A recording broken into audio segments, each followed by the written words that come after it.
Hi ವೀಕ್ಷಕರೇ, ಎಲ್ಲರಿಗೂ ನಮಸ್ಕಾರ.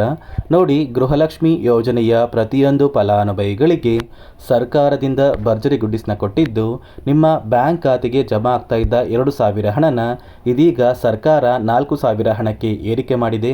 ಗೃಹಲಕ್ಷ್ಮಿ ಯೋಜನೆಯ ಹಣ 2,000 ಅಲ್ಲ, ಇದೀಗ 4,000 ಹಣಕ್ಕೆ ಸರ್ಕಾರ ಜಾಸ್ತಿ ಮಾಡಿದೆ.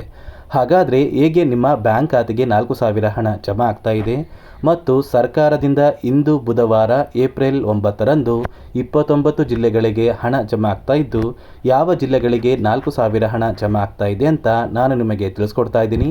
ಅದಕ್ಕಿಂತ ಮೊದಲು ನೋಡಿ ಸ್ನೇಹಿತರೆ, ನೀವೇನಾದ್ರೂ ಇನ್ನೂ ಕೂಡ ನನ್ನ ಚಾನಲ್ನ ಸಬ್ಸ್ಕ್ರೈಬ್ ಆಗಿಲ್ಲ ಅಂದರೆ ದಯವಿಟ್ಟು ಪ್ರತಿಯೊಬ್ಬರು ಚಾನಲ್ನ ಸಬ್ಸ್ಕ್ರೈಬ್ ಮಾಡ್ಕೊಳ್ಳಿ, ಹಾಗೆ ವಿಡಿಯೋಗೆ ಒಂದು ಲೈಕ್ನ ಕೊಡಿ. ಹೌದು ವೀಕ್ಷಕರೇ, ಗೃಹಲಕ್ಷ್ಮಿ ಯೋಜನೆಯ ಪ್ರತಿಯೊಂದು ಫಲಾನುಭವಿಗಳಿಗೆ ಪ್ರತಿ ತಿಂಗಳು ನಿಮ್ಮ ಬ್ಯಾಂಕ್ ಖಾತೆಗೆ 2,000 ಹಣ ಜಮಾ ಆಗ್ತಾ ಇತ್ತು. ಇದೀಗ ಸರ್ಕಾರ ಈ 2,000 ಹಣನ 4,000 ಹಣಕ್ಕೆ ಏರಿಕೆ ಮಾಡಿದ್ದು, ಪ್ರತಿ ತಿಂಗಳು ನಿಮ್ಮ ಬ್ಯಾಂಕ್ ಖಾತೆಗೆ 4,000 ಹಣ ಜಮಾ ಆಗುತ್ತೆ. ಹಾಗಾದರೆ ಈ ಒಂದು ಮಾಹಿತಿ ನಿಜನಾ ಅಂತ ನೀವು ಕೇಳ್ಬೋದು. ಹೌದು ವೀಕ್ಷಕರೇ, ಕಾಂಗ್ರೆಸ್ನ ಸಚಿವರೊಬ್ಬರು ಗೃಹಲಕ್ಷ್ಮಿ ಯೋಜನೆಯ 2,000 ಹಣನ 4,000 ಹಣಕ್ಕೆ ಏರಿಕೆ ಮಾಡ್ತೀವಿ ಅಂತ ಒಂದು ಮುಖ್ಯವಾದ ಮಾಹಿತಿನ ಕೊಟ್ಟಿದ್ದಾರೆ. ಆದರೆ ಈ 4,000 ಹಣ ನಿಮ್ಮ ಬ್ಯಾಂಕ್ ಖಾತೆಗೆ ಜಮಾ ಆಗುತ್ತಂತ ನೀವು ಕೇಳಿದ್ರೆ, ಇಲ್ಲ ವೀಕ್ಷಕರೇ, ಕಾಂಗ್ರೆಸ್ ಸರ್ಕಾರ ಮುಂದೆ ಬರುವಂತಹ ಒಂದು ಚುನಾವಣೆ ಏನಿದೆ, ಆ ಒಂದು ಚುನಾವಣೆಯಲ್ಲಿ ಮತ್ತೆ ಏನಾದ್ರೂ ಅಧಿಕಾರಕ್ಕೆ ಬಂದರೆ ನಿಮ್ಮ ಬ್ಯಾಂಕ್ ಖಾತೆಗೆ ಈಗ ಏನು ಗೃಹಲಕ್ಷ್ಮಿ ಯೋಜನೆಯ ಹಣ ಜಮಾ ಆಗ್ತಾ ಇತ್ತು, ಆ ಒಂದು ಹಣನ 4,000 ಹಣಕ್ಕೆ ಏರಿಕೆ ಮಾಡ್ತೀವಿ ಅಂತ ಒಂದು ಮಾಹಿತಿನ ಕೊಟ್ಟಿದೆ. ಆದರೆ ಆ ಚುನಾವಣೆಗೆ ಇನ್ನೂ ಕೂಡ 3 ವರ್ಷಗಳು ಬಾಕಿ ಇದೆ. ಅಲ್ಲಿಯವರೆಗೂ ನಿಮ್ಮ ಬ್ಯಾಂಕ್ ಖಾತೆಗೆ ಗೃಹಲಕ್ಷ್ಮಿ ಯೋಜನೆಯ 2,000 ಹಣ ಏನು ಜಮಾ ಆಗ್ತಾ ಇತ್ತು, ಅದೇ ಒಂದು ಹಣ ಜಮಾ ಆಗಲಿದೆ.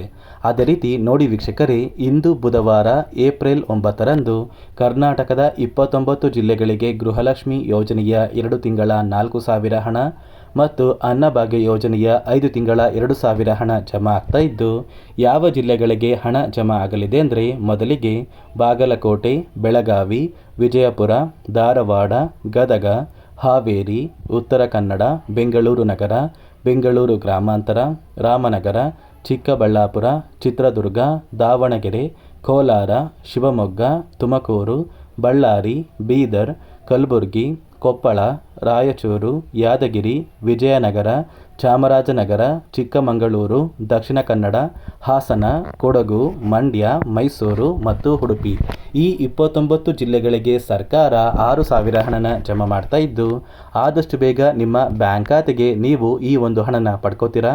ಅದೇ ರೀತಿ ನಿಮ್ಮ ಬ್ಯಾಂಕ್ ಖಾತೆಗೆ 5 ನಿಯಮಗಳ ಆಧಾರದ ಮೇಲೆ ಸರ್ಕಾರ 6,000 ಹಣನ ಜಮಾ ಮಾಡ್ತಾ ಇದ್ದು, ಈ ನಿಯಮಗಳು ಏನು ಅಂತ ಕೂಡ ತಿಳಿಸ್ಕೊಡ್ತಾ ಇದ್ದೀನಿ. ಮೊದಲನೆಯ ಒಂದು ನಿಯಮ ಬಂದು, ನೀವು ಹೊಂದಿರುವಂತಹ ಒಂದು ರೇಷನ್ ಕಾರ್ಡ್ಗೆ ನಿಮ್ಮ ಮನೆಯ ಪ್ರತಿಯೊಂದು ಸದಸ್ಯರ ಆಧಾರ್ ಕಾರ್ಡ್ನ ಕಡ್ಡಾಯವಾಗಿ ಲಿಂಕ್ ಮಾಡಿಸ್ಬೇಕು. ಅದೇ ರೀತಿ ಎರಡನೆಯ ಒಂದು ನಿಯಮ ಬಂದು, ಕಳೆದ 15 ವರ್ಷಗಳಲ್ಲಿ ನೀವು ನಿಮ್ಮ ಬಳಿ ಇರುವಂತಹ ಒಂದು ಆಧಾರ್ ಕಾರ್ಡ್ನ ಯಾವುದೇ ರೀತಿಯ ಒಂದು ತಿದ್ದುಪಡಿನ ಮಾಡಿಸಿಲ್ಲ ಅಂದರೆ ನಿಮ್ಮ ಬ್ಯಾಂಕ್ ಖಾತೆಗೆ ಹಣ ಜಮಾ ಆಗೋದಿಲ್ಲ.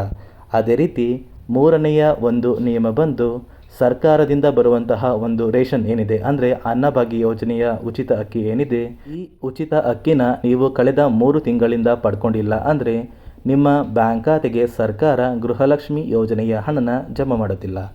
ಅದೇ ರೀತಿ ನಾಲ್ಕನೆಯ ಒಂದು ನಿಯಮ ಬಂದು, ನಿಮ್ಮ ಮನೆಯಲ್ಲಿ ಯಾವುದೇ ಸದಸ್ಯರು ಸರ್ಕಾರಿ ನೌಕರರಾಗಿ ಕಾರ್ಯನಿರ್ವಹಿಸ್ತಾ ಇದ್ದರೆ ನಿಮ್ಮ ಬ್ಯಾಂಕ್ ಖಾತೆಗೆ ಹಣ ಜಮಾ ಆಗೋದಿಲ್ಲ. ಅದೇ ರೀತಿ ಐದನೆಯ ಒಂದು ನಿಯಮ ಬಂದು, ನಿಮ್ಮ ಕುಟುಂಬದ ವಾರ್ಷಿಕ ಆದಾಯ 7 ಲಕ್ಷಕ್ಕಿಂತ ಕಡಿಮೆ ಇರಬೇಕು. ಒಂದು ವೇಳೆ 7 ಲಕ್ಷಕ್ಕಿಂತ ಜಾಸ್ತಿ ಇದ್ದರೆ ನಿಮ್ಮ ಬ್ಯಾಂಕ್ ಖಾತೆಗೆ ಹಣ ಜಮಾ ಆಗೋದಿಲ್ಲ.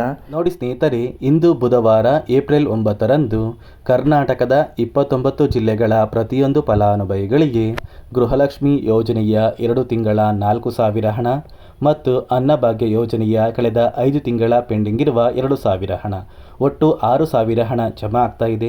ಆದಷ್ಟು ಬೇಗ ಏಪ್ರಿಲ್ 15ರಷ್ಟರಲ್ಲಿ ಪ್ರತಿಯೊಂದು ಫಲಾನುಭವಿಗಳು ನಿಮ್ಮ ಬ್ಯಾಂಕ್ ಖಾತೆಗೆ ಈ ಒಂದು ಹಣನ ಪಡ್ಕೋತೀರಾ ಅಂತ ಹೇಳ್ತಾ, ಇದಿಷ್ಟು ಸರ್ಕಾರದಿಂದ ಬಂದಿರುವಂತಹ ಒಂದು ಹೊಸ ಮಾಹಿತಿಯಾಗಿದೆ.